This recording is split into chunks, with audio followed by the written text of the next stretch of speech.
The year is 1154. King Stephen has just died, and the air in England is thick with the scent of change and the lingering smoke of a brutal civil war known as the Anarchy. But in the small, unassuming village of Woolpit in Suffolk, the villagers aren't thinking about kings, they are thinking about survival. Woolpit, named for the deep wolf pits dug into the earth to protect livestock from the predators roaming the dense British forests, is about to become the epicenter of a mystery that will baffle humanity for nearly 1,000 years. It begins during the harvest. The sun is high, and the peasants are scything the wheat, when a strange sound drifts from the edge of the woods. It's a high-pitched wailing, melodic, yet filled with terror. As the reapers approach one of the deep trenches, they find two figures huddled at the bottom. They are children, a boy and a girl. But as they are pulled into the daylight, the villagers recoil in horror. The children's skin is not the pale or sun-reddened flesh of an Englishman. It is a vibrant, unmistakable shade of leaf green. Their clothing is made of a strange, shimmering fabric that feels neither like wool nor silk, and when they speak, the words are a frantic musical tongue that matches no language known to the scholars of the day. This is the moment where history fractures. To understand why this story is so astonishing, we have to look at the people who recorded it. Unlike many legends, this wasn't a campfire story. It was documented by William of Newburgh and Ralph of Coggeshall, two of the most rigorous and skeptical historians of the Middle Ages. They lived within miles of the event and interviewed the people who were actually there. They describe how the children were taken to the home of Sir Richard de Calne, a local knight. The children were starving, their ribs visible beneath their green skin, but they would not eat. They wept at the sight of bread and pushed away the finest meats. It was only when someone brought in a bundle of beanstalks, freshly harvested with the pods still attached, that the children reacted. They tore at the stalks, but they didn't look for the beans in the pods. They looked in the hollow of the stems. Finding nothing, they began to cry again, until a servant showed them how to open the pods. They ate the raw beans with a primal ferocity, and for months they refused every other form of sustenance. As we dive deeper into the first hour of this mystery, we have to ask, what was the biological reality of these children? The boy, younger and more fragile, eventually succumbed to a deep melancholy and died, but the girl survived. As she began to eat the food of our world, a transformation occurred that modern doctors find fascinating. Her green skin began to fade, losing its emerald hue and turning into the healthy pink of a local villager.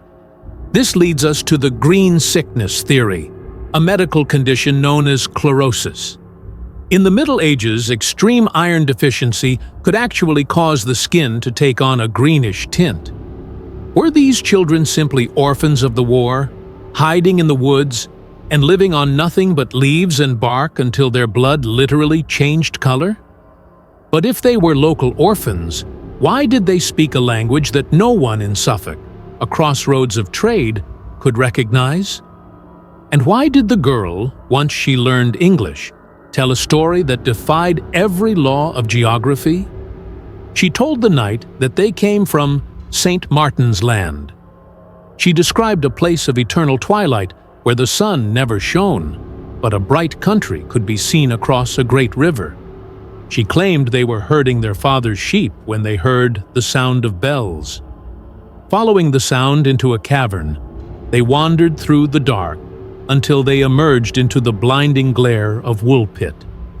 To a medieval mind, this sounded like the fairy realm or the other world. To a modern scientist, it sounds like a subterranean civilization. Could there be a massive system of caverns beneath the British Isles, heated by geothermal energy, where a population adapted to low light and a diet that altered their pigmentation? This leads us to the hollow Earth hypothesis, a theory that has persisted from the ancient Greeks to modern conspiracy theorists. If St. Martin's Land was a subterranean pocket, it would explain the twilight and the children's extreme sensitivity to the sun. But then there is the darker, more political theory. The 12th century saw massive migrations of Flemish people into England. Many were slaughtered in the Battle of Fornham in 1173. Some historians believe the children were Flemish orphans whose parents were murdered. They might have hidden in the flint mines of the region, huge, dark tunnels where they would have developed anemia and a fear of the light. Their strange language would have been a dialect of Flemish, which, to an uneducated Suffolk peasant, might have sounded like alien gibberish.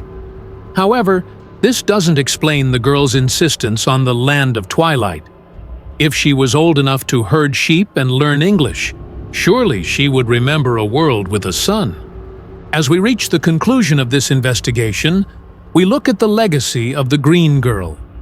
Records suggest she stayed in the service of Sir Richard for years, eventually being baptized and marrying a man from King's Lynn. Some genealogists have spent years tracing the Barr family line, wondering if the DNA of St. Martin's Land still flows through the veins of people living in England today. Whether they were extraterrestrials who slipped through a portal, survivors of a subterranean world, or tragic victims of a forgotten war, the green children of Woolpit remind us that the Earth is far deeper and more mysterious than we choose to believe. They are a bridge between the world we know and the world that watches us from the shadows. To dive even deeper into the mysteries that define our planet and to join us on our next 2-hour journey into the unknown, make sure to subscribe to Once Upon Earth right now.